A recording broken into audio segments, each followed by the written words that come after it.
In her first trip to Beijing since being re-elected, German Chancellor Angela Merkel is looking to promote free trade and economic growth. In the face of tariff threats from Donald Trump, both China and the EU are seeking effective ways to resist the unpredictable U.S. president and strengthen optimism for the global economy. She will also be discussing the Iran nuclear deal and a range of other concerns. But to start, the latest development shows that the DPRK leader Kim Jong-un has honored his commitment to destroying the nuclear testing site in the north of his country. This in the run-up to his upcoming summit with the U.S. President Donald Trump in Singapore. To discuss these issues and more, I'm happy to be joined in the Beijing studio by Jin Ling, Associate Research Fellow with the China Institute of International Studies, and Eric Mayer, Beijing Bureau Chief of Les Dernières Nouvelles d'Arsac. We'll also speak via satellite to Dr. Margot Schüler, Senior Research Fellow at the GIGA Institute of Asian Studies in Hamburg. That's our topic. This is Dialogue. I'm Yang Ray.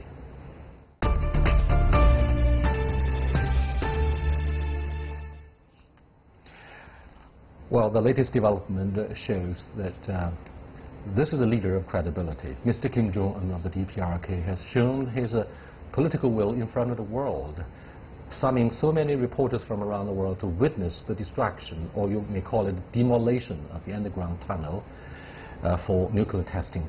What do you think of the Chinese response? I think Kim Jong-un has honored his commitment. That's a very specific step to hopefully the summit between the two sides will held as planned.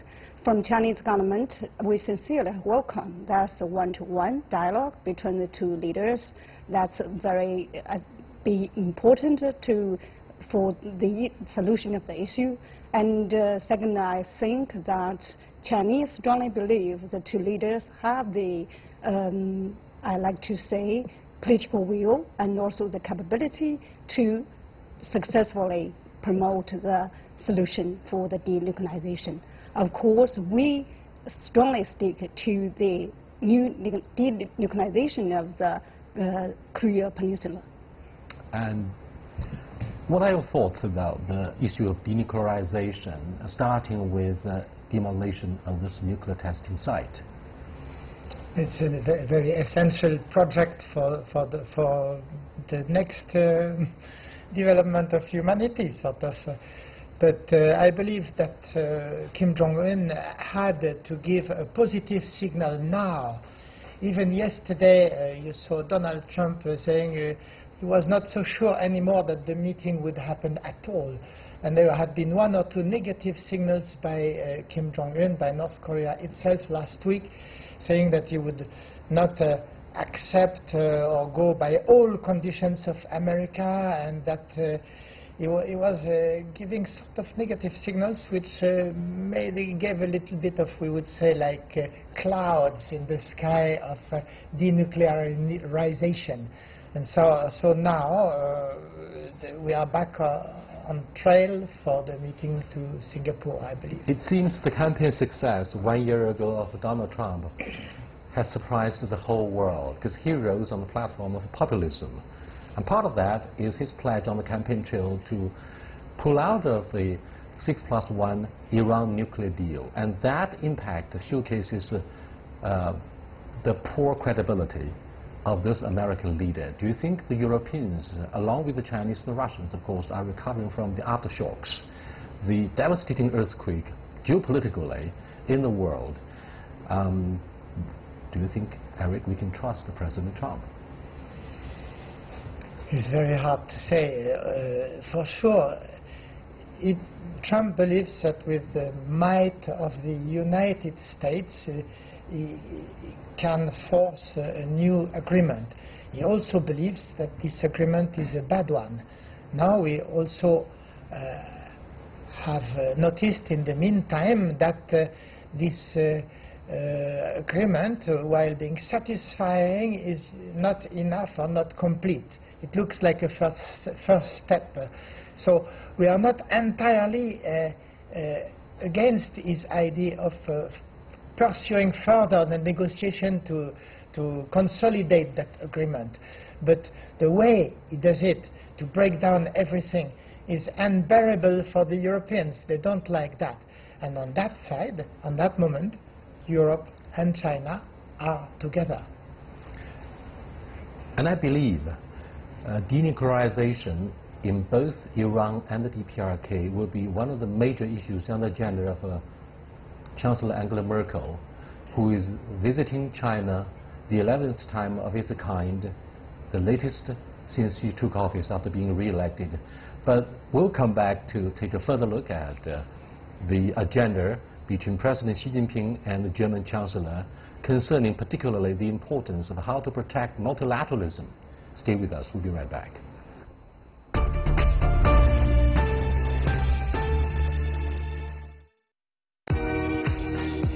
So how do you and how does the party reconcile these contradictions? So what China now has is actually a combined system. In the West, we have to realize that China is not following the Western way. It wants to build its own system. How does the EU position itself in this standoff between the two biggest economies? So many Chinese were arguing that Germany should step to the side of China, supporting them against the United States. Is that a real prospect for the future? I fear that there might be a protectionist response also from the European Union. It's not in the interest of nobody.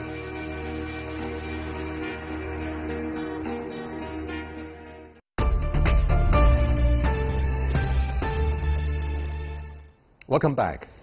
Now, Eric, first of all, what surprises Chinese observers at this moment when the German Chancellor Angela Merkel comes the 11th time, that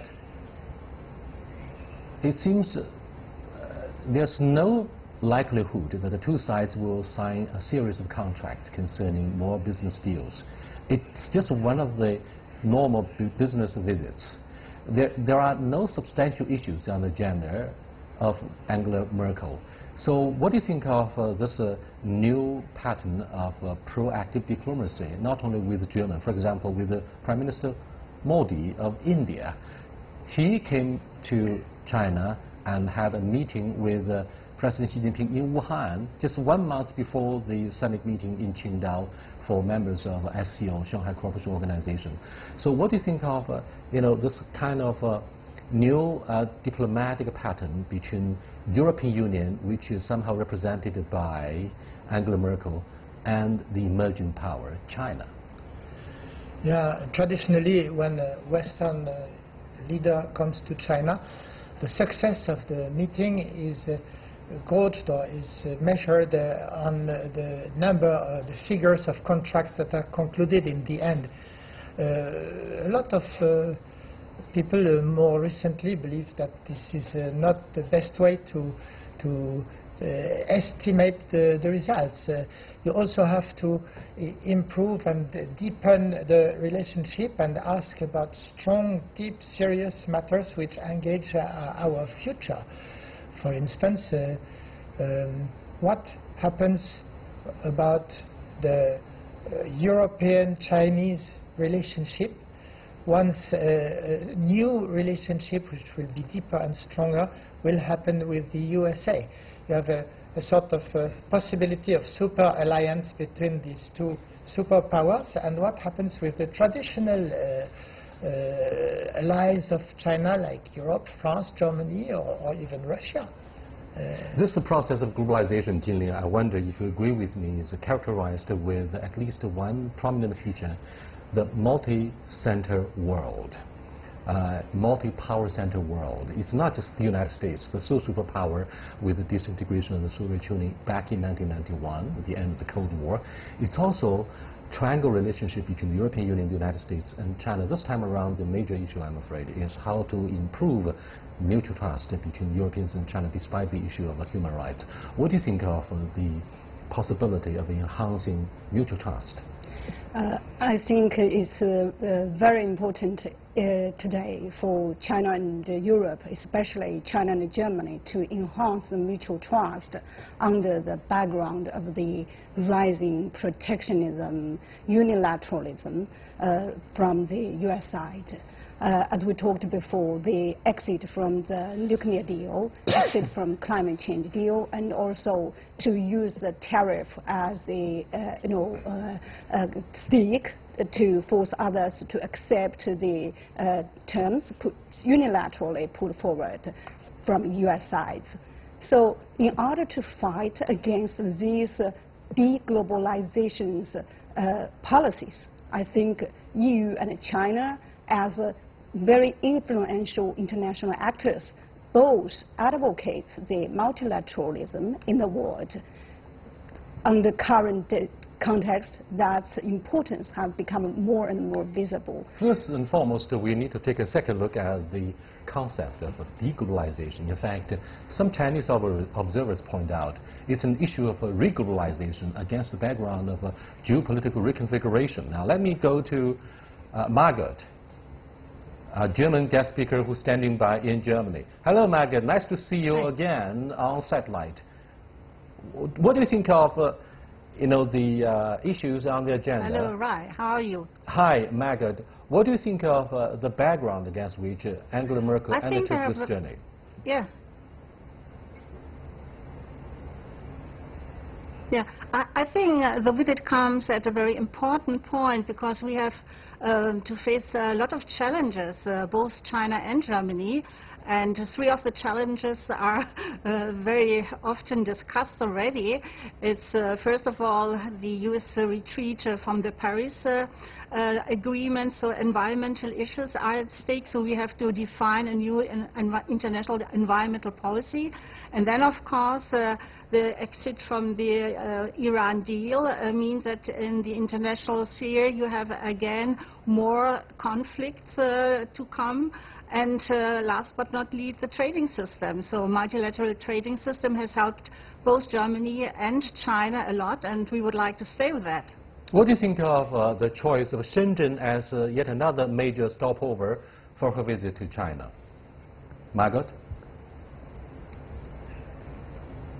I think it's a perfect choice because Shenzhen is a very important location for innovation. You have a lot of IT companies, leading companies like, for example, Huawei, and to see how China has advanced in this field is very important for the Chinese, for the German side, and especially to the delegation of German business leaders coming with Chancellor Merkel. It's not only a major issue between China and the United States, Margaret, about IPR protection. It's also a major concern of Germans, who not only is known for being a major manufacturing center in continental Europe, but it seems China often comes under severe scrutiny that we may have violated some of the IP commitments, namely protection of your copyrights. So what do you think of the German concerns? I think that China has made a lot of progress already, but in some fields like copycats violating IPRs, especially in the key industries of Germany like machinery industries. There has been just published a report about the German machinery industry losses due to the violation of IPR rights. So although there has been progress, there's still this question that has to be solved. Also in favor of the Chinese companies, because they are suffering as well. Jinling, obviously protection of intellectual property rights comes across as a major part of the contents between the two sides. Shenzhen is known for being the incubation of innovative and startup companies, technology companies in particular, and this visit takes place against the backdrop of, for example, the threat of Donald Trump to terminate all the sales of key technologies as well as spare parts for telecommunication. ZTE is singled out for the bashing. Now, do you think in this particular area Germans and China share much the same concern, since Germany found out almost overnight that the sustainability of their high-tech development is totally at the mercy of the whims of the United States, which could easily destroy its own credibility and tear apart the agreement. Yeah, as we talked before, the Trump's policy really damages its own credibility, especially its market credibility. So from this point of view, Germany and China should have more common sense in this aspect. And I'd like to point out this time visit to Shenzhen, I think, is a kind of a sign from German side to show the innovation partnership between China and Germany. But here, frankly speaking, I like to point out that from German side, they should be more confident in the high-tech products areas, that the mutual cooperation for further innovation will have a win-win effect for China and Germany, not a kind of zero-sum game. That is why recently Chinese ambassador in Germany put forward that when Chinese further open up our door, the door have opened by European side shouldn't be closed. So from this point of view, we see the potential there for cooperation, but we should also watch out the also rising protectionism today from German side. The issue of great urgency under our discussion at this moment is credibility. It concerns, of course, the reputation of China to protect intellectual property rights. What do you think of the French media and their response? We are European based. We react as Europeans. The interests and the needs of Germany are the interests and the needs of France as well. Last year, the President of the European Chamber of Commerce, Jörg Wuttke, said that European investments in China were only 3% of European investments in the world. And he said that is a price to pay for the lack of market access on a regular basis, on an equal basis for Europeans in China, and also the lack of protection for the high-tech products like semiconductors. So China is losing out a lot. Normally, a country like China should receive 20 to 30% of European investment, meaning 10 times more. And this is lost so far. I believe that Madame Merkel is going to deal with that, because credibility, confidence, once this is there, our investment can come much more. And this is not yet the case now, so we have to talk on that. Margaret, part of the current trade war, which has been put on hold, fortunately, between the two biggest economies, the United States and China, is the issue of how to open up China's capital market and the financial industry. Now, do you think Europeans would jump on the wagon, seize the opportunity, and take advantage of China's opening up when we commemorate the 40th anniversary of China's opening up in the year 2018? What are the chances for Europeans to have a line share in our financial market?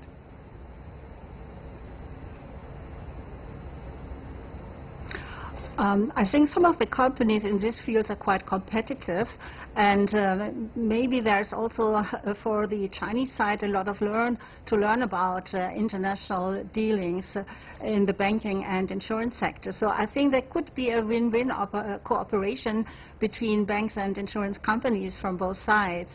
It has already started, but barriers so far are quite high, and once they are lowered, there's more opportunity for both sides. Another issue that may help cement the solidarity between the European Union and China, Margaret, is the issue of US dollars. Now, the Americans have been using the financial institutions that they dominate since the end of the Second World War, if you look at the Bretton Woods, to impose sanctions on Russia, Iran, the DPRK, and increasingly, President Trump would also impose sanctions on China, where some of the Chinese companies are set to continue with the deals with the North Korean business community. So do you think with the establishment of RMB clearing centers in Germany, the UK, France, and many other parts of the world, we would consider proactively how to phase out our excessive reliance on the US dollars? Instead, we'll turn to the euro to diversify our forex reserves and to diversify the means of global payment. Margaret?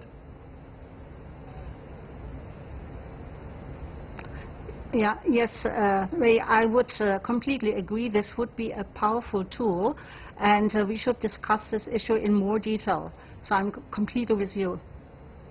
Jinling, obviously Margaret has been pretty cautious on the future of the euro and the strength of the US dollar, which has been employed and abused to a large degree by this American administration in imposing sanctions. So what do you think of the case of Iran?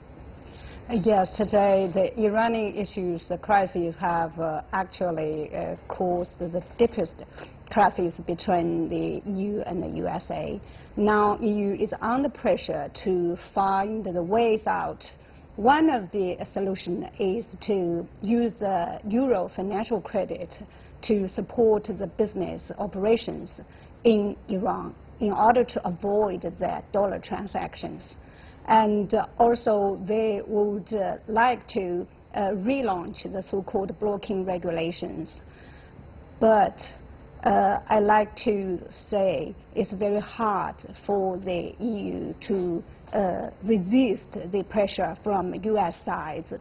You could see the harder choices maybe in the future facing the EU enterprises. That is to choose between the Iranian markets and the US markets.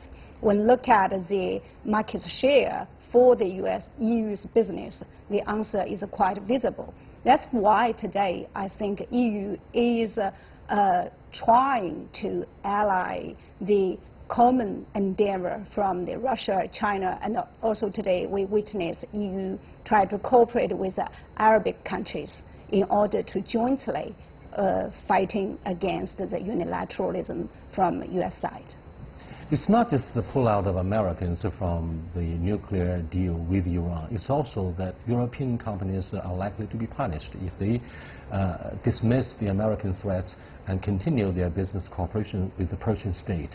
So to what degree do you think European leaders will join hands with China in protecting our corporate stakes? Well, to start with, you have quite big interest of Europe in Iran, more than American interest. Airbus was going to sell 100 planes to Iran, and the French oil group Total had a €1 billion deal signed with Iran. And Total already said that they are going to pull out unless some political solution is found.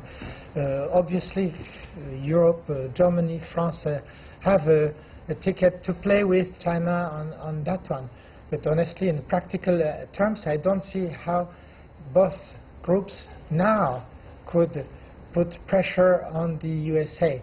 They can stand firm on a position, but if, like as you said rightly yourself 5 minutes ago, basically all business on earth is nominated in dollars, is written in dollars. So America has a very easy way to punish anyone it wants. And on that one, there is not much we can change for the moment. But for sure, Germany, France, and China, they want to step out of that dependency. Margaret, I'd like to have your assessment about the German stakes in Iran. How do you assess the prospects of German companies continuing to do business with Iran despite the economic sanctions that Secretary of State Pompeo says will be more severe?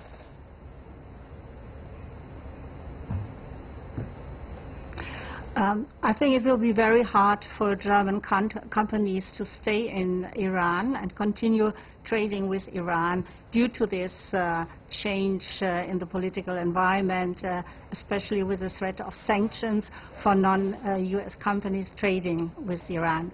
So I think that we don't have a big choice. And there is a discussion in Germany whether China, for example, could increase some of its trading, for example, of oil, to compensate for the losses of other countries reducing their imports. The issue is China comes under increasing pressure from the United States to import more of its own agricultural produce, Boeing planes, as well as, of course, energy. So in that case, your assumption that China will import more of the Iranian oil to compensate for the losses would come to no avail. What do you think of this? What do you think of this negative trade-off, Margaret?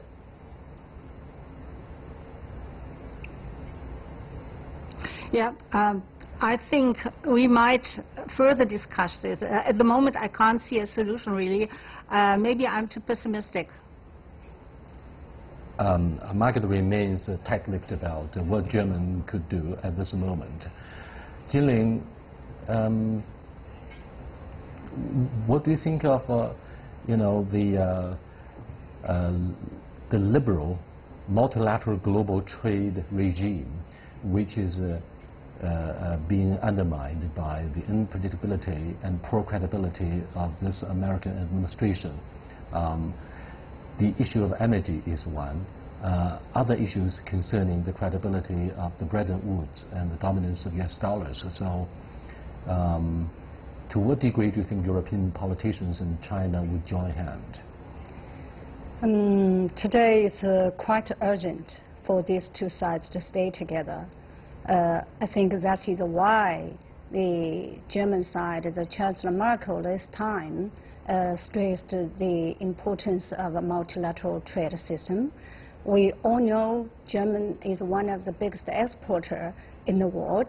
The multilateral trade system is fundamental to Germany's interests and to some extent to Europeans' interests. Of course, China is one of the beneficiaries of the multilateral trade system. So from this point of view, there is strong internal driving force from both sides to join hands, fight against unilateralism from US side. But the EU and China here, we're back to the issue of mutual trust. I still remember when the tariff imposed by US on EU's steel and aluminum, then the EU asked the US for exemption and jointly to deal with the so-called overcapacity from Chinese side. So from this point of view, I think EU should have a better understanding of today's most serious challenges, that is to fight against unilateralism instead of focusing on the so-called ideological differences between the two sides. Right. And if I may say one thing on that, mutual trust also means that we have to take some hurdles away, like, for example, Germany and France don't like too much to see China have a little bit of much influence on Eastern Europe, like on the summit on Budapest, where with 16 countries which are European, 11 of them are members of the European Union, and there is a part of Chinese influence on these countries which contradicts or almost contradicts the view of Brussels. In what way contradict? Sorry to interrupt. In what way contradict to the EU interests? It's like if, for example, Europe would have a summit with the SCO countries of Kazakhstan, Kyrgyzstan, and without China. Excuse me, perhaps this big issue will be discussed next time about further cooperation between the European Union and China with precondition of diminishing the ideological hurdles. And also, European Union's future is based on consensus. The 16 members of Europe will, of course, be in a major part. I'll see you next time. Goodbye.